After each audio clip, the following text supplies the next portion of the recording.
All right, Gwyneth. Thank you once again for taking the time and joining me today on this podcast. We got a little moment to chat beforehand. But as always, I Yeah. just wanted you to do a little brief introduction on who you are, who Gwyneth is, and what you do. Of myself. Yeah, sure. All right. So my name is Gwyneth Peña S. Um, I'm based in Connecticut. Born and raised here, but I lived a little bit. Well, I guess more than a little bit, like 8, 9 years in Ecuador. Yeah, That's where my family from. I'm like 100% Ecuadorian. Mom and dad, grandpa, yeah, grandma, great grandma, all the way back. Yeah, like just yeah. 1000% Ecuadorian. Of And very proud of that. And then like course. these days. I was like a full-time cloud engineer Mm. for a couple of years for up until like in July, Okay. and then I quit Yeah, to do the same thing but like on my own, so yeah, as a consultant kind of thing. And then so that's like half of my time, and then my other half of the time like creating content, yeah. like YouTube. Recently I started doing Twitch, which has been like great. Awesome. um and like I guess social media in general. But yeah, that's me in a like super brief summary, I Yeah. guess. Yeah, definitely. I know we're talking about, beforehand and being fully transparent. I know like, the cloud engineering, right? And you've done different shows that talk and highlight that. I told Yeah. you I want to highlight that because I think it's very important too, like talking about, being underrepresented groups like Mhm. Latinos and people of color, right? In tech. I think it's just very important, and it's really, really I feel proud as a fellow Latino that someone like you is able to be a cloud engineer. Yeah, And definitely. speaking about the content that you're able to build a YouTube channel. I've seen your YouTube channel keep growing and growing and growing. You have a really good audience Yeah. and people who are looking at you. And I've seen your Twitter. Obviously that's how I came across you. Mhm. And I think it's just makes me proud because it's like, wow, you know what? Like there's so many things that we've been told as a community that we Yeah. can't do certain things, and you've definitely been an example of breaking those barriers. So I want to Thank you, my man. I hat off appreciate to you. that. But Yeah, yeah, yeah, yeah. I appreciate that. I want to start off, let's talk about like Gwyneth growing up, like, being around, Latino parents, Ecuadorian, Mhm. the culture, if you have any siblings. But what was Gwyneth like growing up? What was that? Uh, I mean, I definitely have very, very traditional like Latino parents, or like Ecuadorian parents, like super Yeah. strict. Um, but I think the biggest difference with, I guess, the stereotype that you have with like Latino parents is like I could always talk to them freely about really anything. Yeah. And even though they were super strict, they were always very supportive. Like till this day, like they don't understand like the things that I do, but they're always like, all right, go do it as long as you're not like gonna get in trouble or whatever. um they're just like super supportive. So I really Good. think that that was the key aspect to, like, I guess, having any kind of success or any kind of like career, was Yeah. definitely having their support. But I grew up like around like um in like a small town in Connecticut, and Hmm. super safe. My parents always made sure that we had like more than enough. And I don't really know if we grew up poor or not, because they don't really Yeah. make made it feel that way. But Yeah. I knew that my mom was always like working two jobs, and my dad was always working at least one job, like Hmm. full time. Hmm. And like growing up, it was like I've an older brother. He's a year older than me, so we grew up pretty Okay. much like together. Yeah. um and like, from very young age, we would stay home, like no babysitter. It was just like us two, and like so our parents Yeah. had to like work overtime and stuff like that. Hmm. But yeah, I wouldn't say like I had like a terrible childhood or anything like that. Like I played like a lot of sports, like in the summer soccer, and then Yeah. in the winter like indoor basketball, and Yeah. then guitar lessons, and choir and stuff like that. So they were always keeping us busy, Yeah. even though they weren't able to like be around just because of like work and stuff like that. Yeah. Yeah. But you know, I definitely grew up like, I guess, comfortable and able to like be curious and like do whatever I Mm. want, but also like super present in like the community, and like being Hispanic. And because we would Yeah. always go to like the super big like parties, and Yeah. like family get-togethers, and all the big celebrations for holidays. Like we would get together and like make Yeah. traditional Ecuadorian food, or listen to Ecuadorian music, or like Yeah. dance, or like stuff like that. So yeah, I mean, I still have a great life. I'm very, very Yeah. grateful for the life that I have and the way I've grown up. Um, so Yeah. yeah, I like that. I mean, like you said, you're very rooted to the culture, right? And it's been yeah, for sure. like that. I think that's something that I'm proud of as well. Being from Mexican descent, you know, you don't shy away from that. And I've never felt ashamed of it because, and you know, my parents didn't really try, they didn't have to try hard to kind of instill that in me. It was just like, hey, Mhm. we're gonna go visit your grandparents who are in Mexico, Mhm. vacation, right? It's a vacation. But you know, I never like, nah, I don't want to go. Like, no, I want to go, right? And being really close to that culture, because sometimes, you know, you shy away from it. And I'm not saying it's either or is good or bad. I'm just Mhm. saying that it's really nice coming and you know, praising your culture. And Yeah, like you for said, sure. I think our parents did a great job. And you know, similar to you, is just more like that, you know, always that work ethic, that unmatched work ethic, and making sure that Yeah. we, you know, we had that advantage. I think that was crucial. Do you Yeah, feel like definitely. you know, growing up, you and your brother, like, were you guys always fairly close, like had a good communication, things like that? Yeah, definitely. Yeah. Him and I are like complete opposites in like most things, Mm. but there are certain things that kind of like just have kept us close our entire lives. Like we're big fans of like hip hop music, rap music. Mm-hmm. We're big fans of like certain video games that we'll play together. We love going out. Well, back when you could like go out to the Yeah. theaters and watch movies, we would go out all the time to like watch movies. Yeah. Um, but like we've just been through like everything together. So I mean, being Ecuadorian, like we're very like family oriented. That might be like a Yeah. Latino thing though. Like in Yeah. general, very Yeah. family oriented. So Mm-hmm. like having him like he's just been through my life through like everything really, Yeah. and having sort of like that like older brother figure there the entire time Good. is I definitely like a big thing. Good. um yeah, yeah, super Mm. close. I know you mentioned before this that you were living in Ecuador for a few years, right? Yeah, yeah. What's something like, I think I've always kind of asked myself, like, how would I be able to live, you know, where my parents came from, right, for an Yeah. extended amount of time? And I think it'd be hard for me just because I've been exposed to different things, and it's not against anything. It's more just like Mhm. I'm like chiquiado, you know, like you know, just privileged. But Yeah. I've also wanted to challenge myself. But that being said, like, what's something like, what was that? What does that experience look like? You know, living, you know, in Ecuador. Yeah, so they moved us over there. So my brother and I, we kind of moved over there first, and they kind of stayed Mm, here for like a year or something. yeah, I think that was around like when the like financial crisis, I think it was like '08 or something. 2000. And Yeah, they were yeah, like, yeah, and they were like, yeah, we can't make ends meet here. We're gonna go move over there and yeah, stuff like that. And it was like, all right, cool. Like, I mean, I didn't have a say or anything. I couldn't be like, hey, no, I don't want to move. Like, you know, because like, how would yeah, I like dare myself to say something like that to my parents? yeah, So we moved, and it was like a drastic change. Like, yeah. um, I mean, I wouldn't say I lived.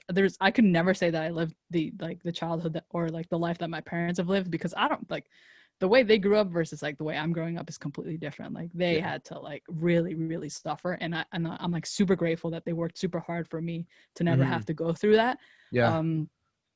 Um, even like when I moved to Ecuador, like we were in private schools, like, you know, we Mm, had everything that we needed and stuff like that. But there were definitely. some certain changes that like kind of caught me severely off guard. Like we moved to like this farm that was outside of the city. It was like huge land, it was super peaceful. I ended up loving it, and I sometimes, Yeah, well, yeah, I would say often I miss living there just because like of the peace, and like you're away from like people, and you're just like to yourself and stuff like that. But definitely. there was like very poor self service there. There was no internet connectivity and stuff like Yeah, that. So like I would have to like either like go to the school library to like, you know, do my homework or things like yeah, that. Um, so it was like a drastic change, and you know, I was taking care of like, you know, a farm, so there was like pigs yeah, to take care of and like chickens to take care of, and like you name it, the farm animal, I know how to like to take care of them. yeah, So it was a pretty drastic change, but you know, and I hated it, man. I hated doing all those tasks. I was like, I'm never gonna do this again. But the like now, you know, I'm 26 now, so like mm, if I think back, like that was maybe like 10 years ago. okay, I think back like man, those experiences, I would do it all over again, yeah. definitely. Yeah, I Do would you? definitely do it all over again. Yeah. I think that's an interesting anecdote because, you know, I've seen people. You know, it's always that you got to work hard for things, right? But I Hmm. think working hard is looks different, right? You were working hard taking care of farm animals, but you still Yeah. have to work hard as an engineer, right? Yeah. Do you find yourself kind of connecting those, like kind of like did you find yourself having that work ethic because of that? Oh and yeah, you find definitely. yourself? Yeah. Yeah, so but like even way before that, like my mom used to have to like clean restaurants after her. So she had like a day job and she would have to go from something Mm, 11 o'clock to like in the morning to like clean a restaurant when we were super young. So yeah. when I was like maybe 4 or like 5ish, Mm-hmm. around that age, and then she could never find sitter for like the weekends or stuff. So she would always like just take us with her, and Take it then along. Yeah. yeah. So she would take us along, and then it's always that thing like, well, if you're gonna be here, you might as well help, right? So like we Yeah. would have to do small things like help her like throw out some trash bags or like move some chairs or things like nothing like this isn't like extensive like child labor or anything like that, but it was just Yeah. like helping her. But like from a very young age they instilled in us like a very strong work ethic. So then like going to like to live on a farm, and then it was just like we didn't have a choice. Like we have to, like these animals are going to die if no one takes care of them, so we kind Yeah. of like have to be there. So now like now when I'm like coding and something doesn't work, I'm like, well, this is definitely easier than like having to wake up at like 5 in the morning and clean a pigsty and then get ready to go to school at 6 in the Yeah. morning, and then, like an hour ride to school and then school and like all that. This is like way like Yeah. think of it, maybe mentally it's like a different kind of thing, but physically I'm like sitting in this chair all day. Like Yeah. what do I have to like complain about, Exactly. I know. Yeah. Yeah, yeah. I think that's good to mention that because, like I said, there's that physical labor, right? And I think it makes you appreciate what you do more, right? And even though, Yeah. like you said, it's very mental. Because I mean, I was just talking to another buddy of mine that, shout out to developers and people that know how to code because it's not something that comes, easy. It's a Yeah. difficult task. And it's a whole different it's a whole different world. Mhm. So it's definitely different, physical and mental. But like you said, we're inside. You know, AC, whatever. Sometimes we don't have to be out, doing the physical stuff. But Yeah. I'm glad Yeah. I'm glad you're able to share that. I'm curious to know, like, when you're growing up, what was kind of like, where did you envision yourself? Like, what was Gwyneth like, growing up? What did she want to be? And then how did you actually get into tech?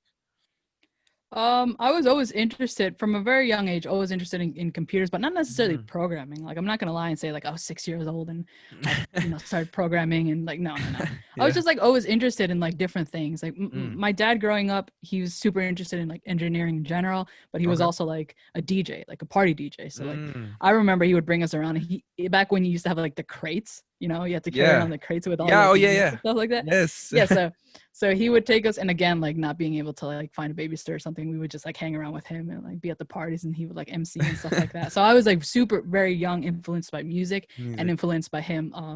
He's like the kind of guys who like can like figure out anything. Like, oh, Yeah. like, your car broke down. I don't know anything about cars, but I'll figure it out, and then he just like fixes it, right? So like right now he has like Magic. a 2000 Jeep in his garage, Yeah. and he's rebuilding a thing from ground up. And Yeah. I've never seen him work on like a A car like that car. before, but he's just like figuring it out, right? I bet So you I've he's always having had, fun with it too. oh, for sure. Like Yeah. he's like on YouTube all day. He's like, oh, Yeah. this piece, stuff like that. So like the I love it. kind of like the engineering mindset comes from him really. Yeah. And like being an influence from a young age, from like seeing him like figure stuff out. Yeah. But then I wouldn't say I was necessarily like pushed or influenced into anything. I just kind of Yeah. like was super curious, like just try things out. And it wasn't until like high school that I picked up like I think it was like a beginners programming, like an elective class. Yeah. Maybe I was like, I don't know, 15 or something, and then we did like some super basic stuff with like Visual Basic, and then I was just, all right, this is kind of cool.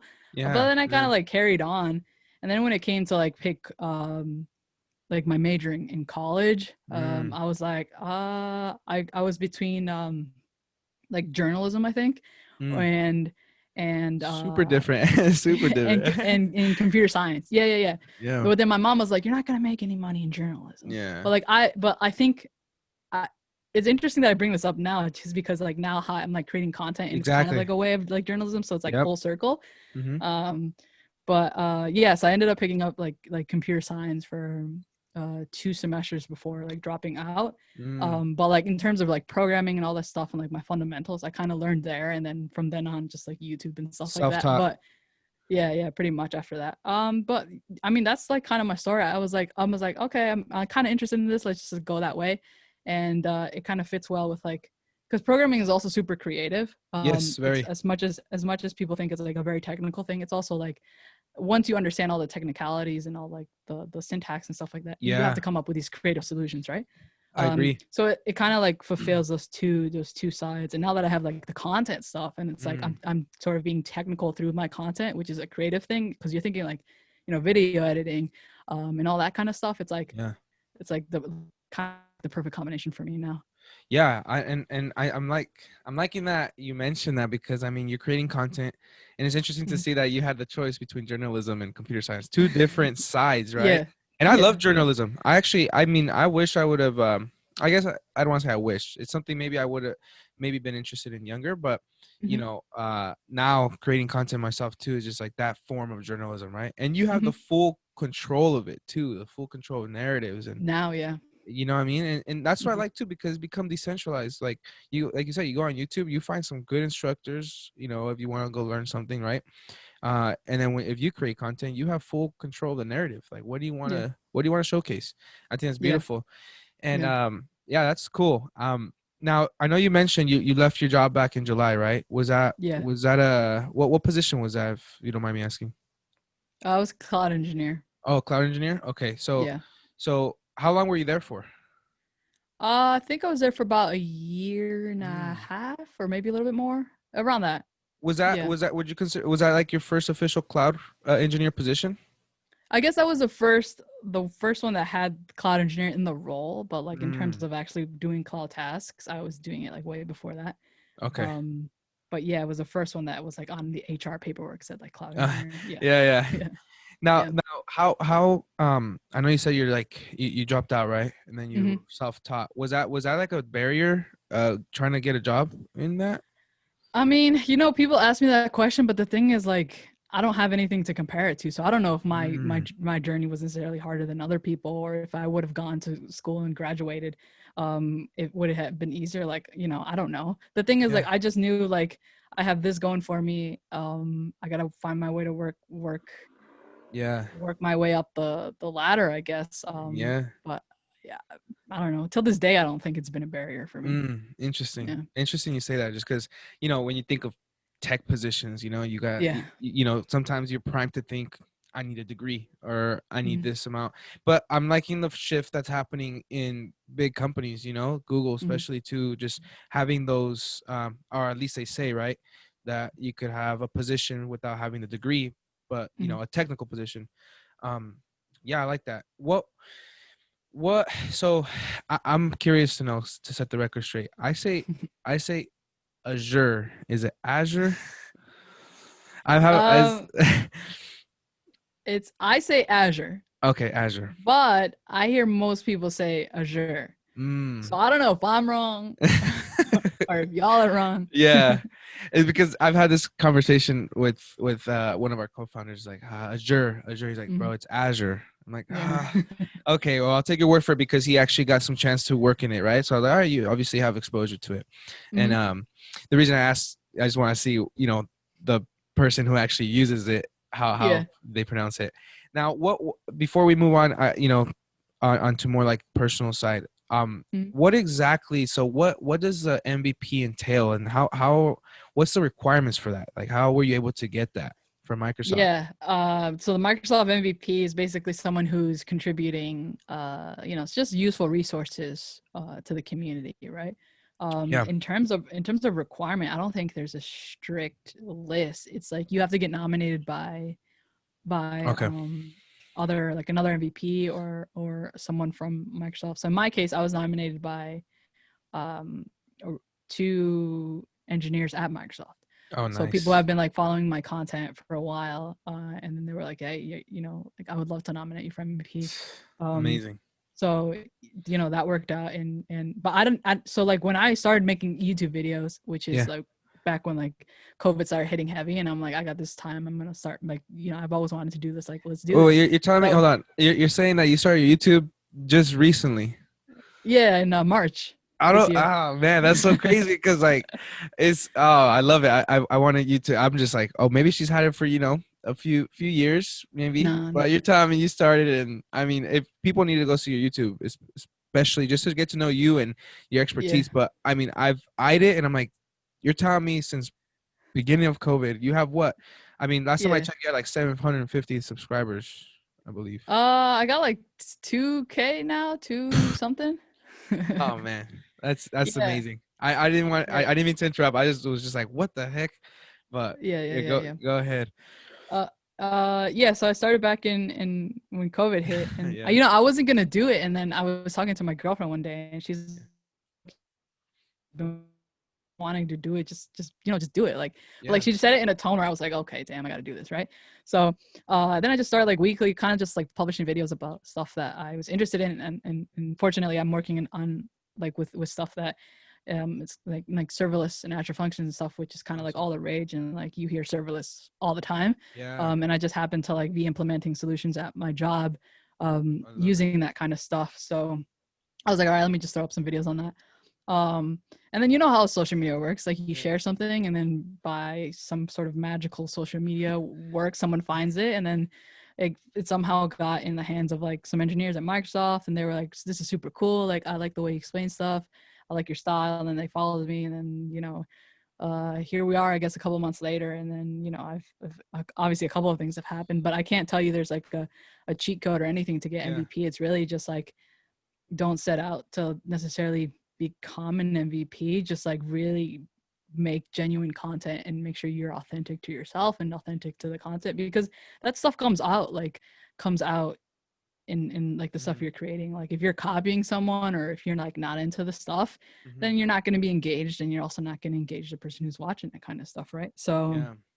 uh yeah, really just like be for like I'm a big like I'm big on like community first. Like really for me it's like Yeah. I got into the position where you know I was making a lot of money as a cloud engineer, and like amount of money that I never thought I would be able to ever make. Yeah. So it's like, all right, if I somehow, who knows, got into this position, and there's a lot of stuff that I learned, I want to put all these resources out for other people to Mm-hmm. probably educate themselves and hopefully further their careers. So that Definitely. was like my intention, and then that, I guess, that comes across in my content, and Yeah. I got nominated, and here I am. I love it. I love it. Yeah. Like, like you said, it's not like a strict process, but you definitely have to be nominated by someone. Yeah. Obviously, another MVP, right? Now, Hmm. I'm curious to know when you create your content. I've seen some of it. Hmm.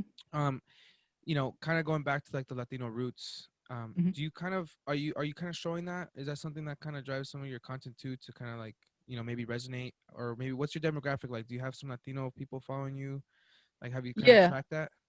Yeah. I definitely have have had comments from people in Spanish, because Mm, people will see my last name, yeah, like like Peña S is very very Latino, and then yeah, they'll ask me like, oh, hablas español, and then I'll like respond back. I'm like, yeah.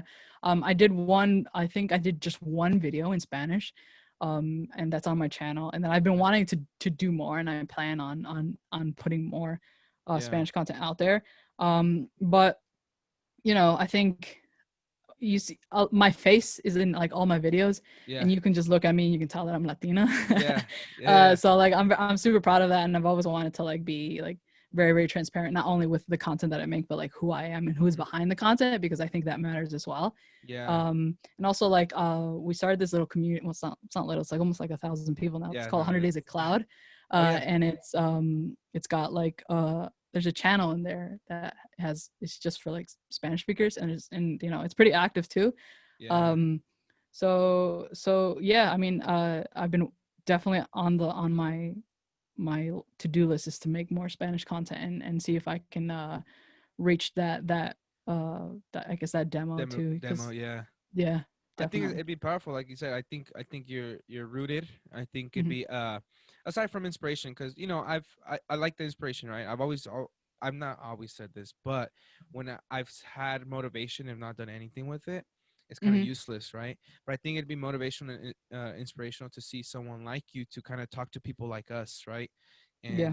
And grow that bond within the community.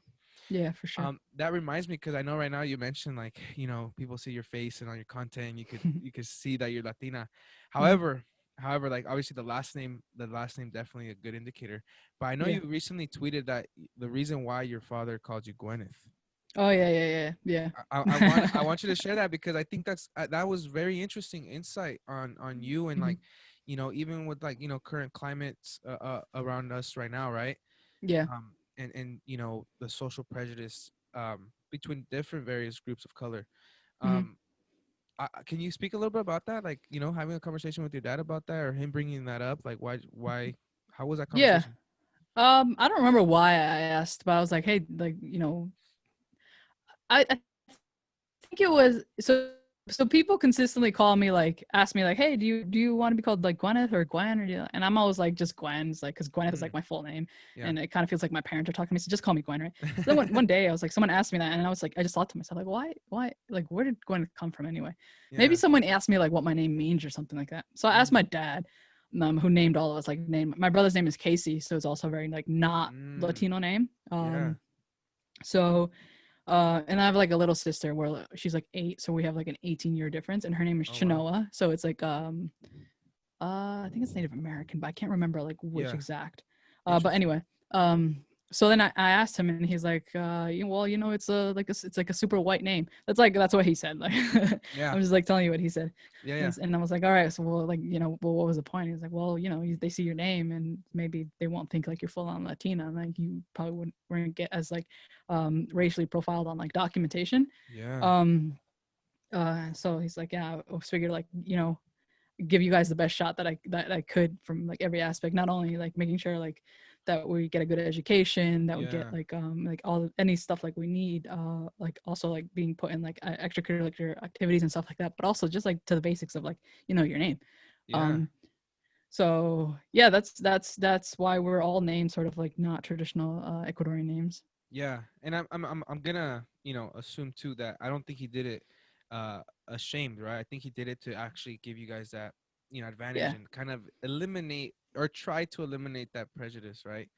yeah, You know. yeah, yeah, definitely. Also, it's like at home we've always been super um like proud of who we are, and Yeah. like we speak Spanish, we speak English, like all my siblings, and including myself, we speak fluent Spanish, and we speak fluent English. My parents are like Nice. US citizens, they speak fluent Spanish, they speak fluent English. Like we've never hidden ourselves from Exactly. who we are. Mm-hmm. And that's like I'm super proud of, like whenever you see my name, it's like Gwyneth Peña Sigüenza, so it's like Yeah. both of my last names. It's not Yes. just like Gwyneth Peña, it's like both of my last names.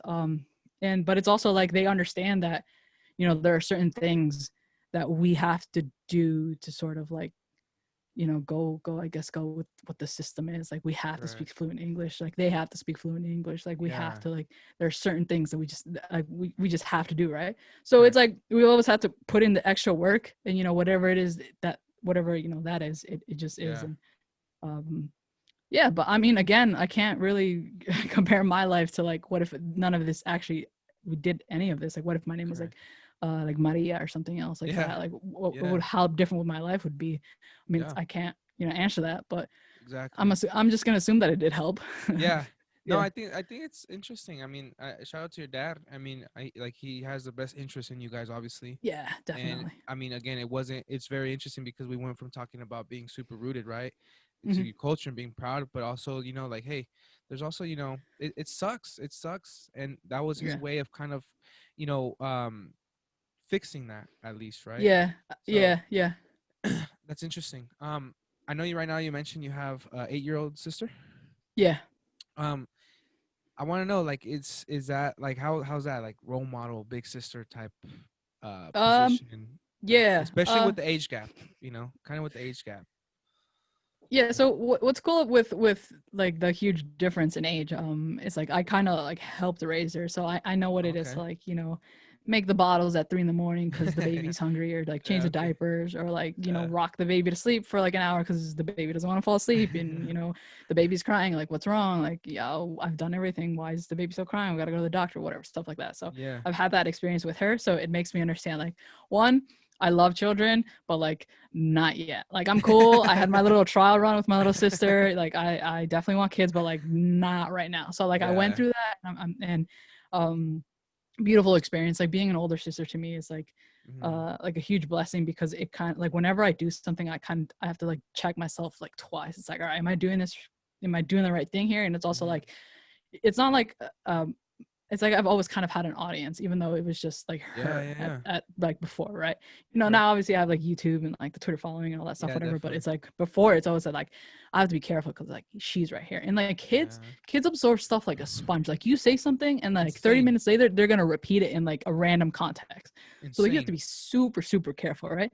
But it's a blessing, and now that she's like, you know, her own little person, and like, you know, can Yeah. talk fully and like have her own interests and stuff like that, you know, she's interested. She's like, can I be on your YouTube channel? Can Oh, I say nice. like, don't forget to like and subscribe and on one of your videos and stuff like that? Yeah.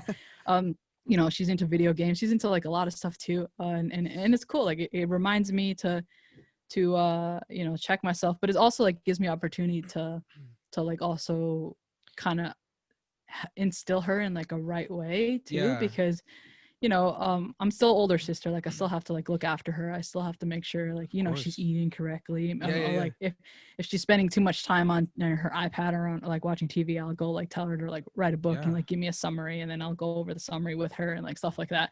So you know, it's a lovely experience, and Yeah. it's a blessing for sure. I think Yeah. you had a, like you mentioned, I mean, you pretty much were able to have that, like, you know, that close connection with her growing up by giving Hmm. her, you know, pretty much being a second mom, right? Yeah. And kind of going back to what you said about them being sponges. I'm a father of a 17-month-old baby, and Oh, you know, beautiful. she's yeah, thank you. It's Yeah. you know, I got lucky. I tell everyone I got lucky because this my daughter makes it so easy for me to be a father.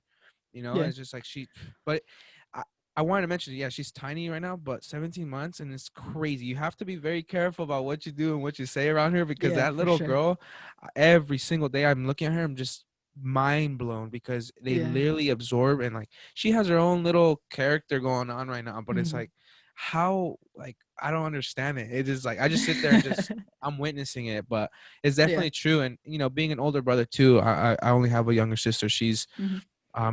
she might be mad if she hears this, but I think she's 19. We're 5 years apart. I think she's we're close actually. Yeah. I don't know. I'm gonna be honest. Lately, I've been forgetting.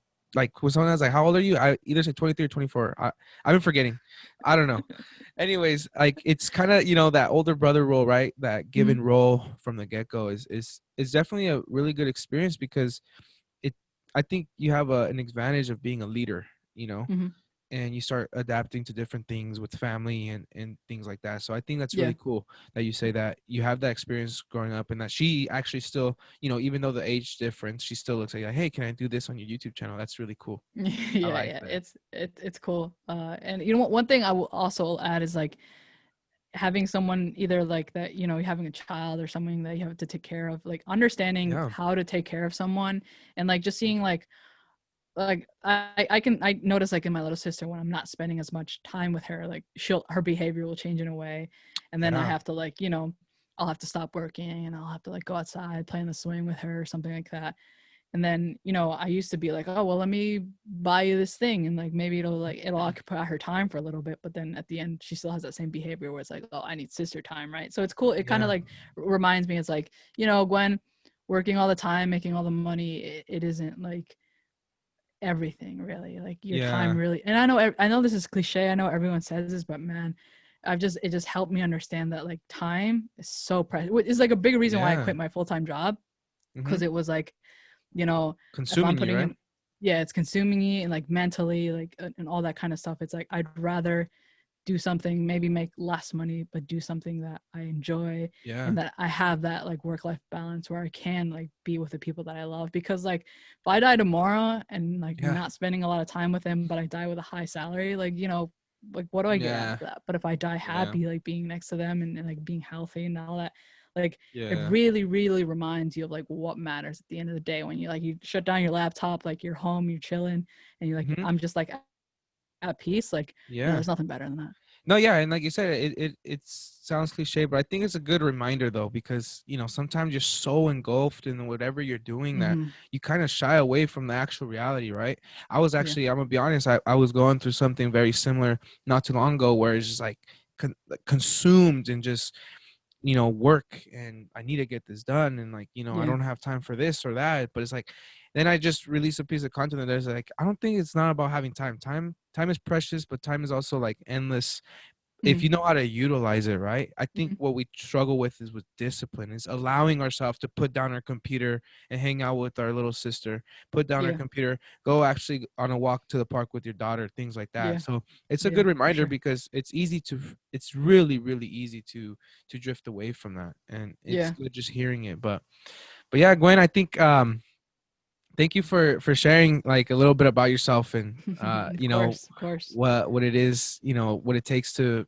get, you know, your cloud engineering experience. Being a Latina, that makes me proud. Being a Latina in tech, a Latina who, you know, push the boundaries, things like that. Where can people find you? I want people to make sure they find you on Twitter. Twitter. For sure. Twitter, it's made by GPS. YouTube, made by GPS. Instagram, made by anywhere on the internet, you made by GPS is probably my username. So Twitter's probably like the easiest way. Or if you want to watch my content, YouTube. Yeah, that's where you can find me. Thank you, Gwyn. It won't be the last time. I know there's a lot of different things we could talk about, but I'm glad that I got to get a little bit about who you are aside from, you know, your cloud engineering and also, you know, your upbringing and things like that. So I thank you for your time, Gwyn. Thank you. It was nice to talk to you about this like different kind of stuff, you know? Yeah, of course. We'll talk soon. It won't be the last time, and we'll stay connected. Again, we've been pretty active on Twitter, so I appreciate that, and I appreciate you. Of course. Talk soon. Take care.